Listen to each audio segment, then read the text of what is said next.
आज की कहानी है अंधविश्वास से चमत्कार और फिर सत्यानाश। किसी मजार पर एक फकीर रहते थे। सैकड़ों भक्त उस मजार पर आकर दान दक्षिणा चढ़ाते थे।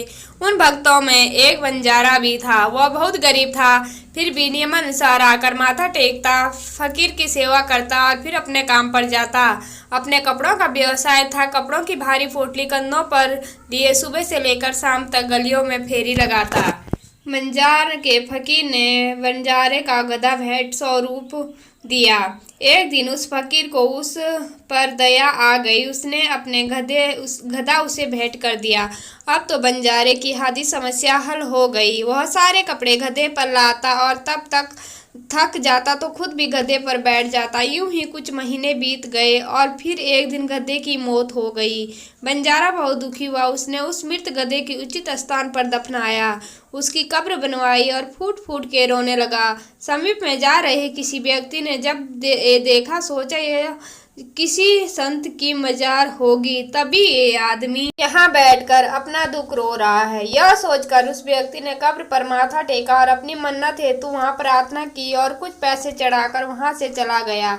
कुछ दिनों के उपरांत ही उस व्यक्ति की कामना पूर्ण हो गई। उसने खुशी के मारे सारे गांव में डंका बजाया कि अमुक स्थान पर वह बहुत बड़े फकीर की मजार है। वहां जाकर जो अरदास करो वो पूरी हो जाती है, मन चाहे मुरादें बख्शी जाती है। वहां उसी दिन से उस कब्र पर भक्तों की तांता लगना शुरू हो गया। दूर दराज से भक्त अपनी मुरादें बख्शाने वहां आने लगे। बंजारे की तो चांदी हो गई। बैठे बैठे उसे कमाई का साधन मिल गया था। फकीर ने बंजारे को बताई एक राज की बात। एक दिन वही फकीर जिन्होंने बंजारे को अपना गधा भेंट स्वरूप दिया था, वहां से गुजर रहे थे। उन्हें देखते ही बंजारे ने उनके चरण पकड़ लिए। आपके गधे ने तो मेरी जिंदगी बना दी। जब तक जीवित था तब तक मेरे रोजगार में मेरी मदद करता था और अब मरने के बाद मेरी जीविका का साधन बन गया है।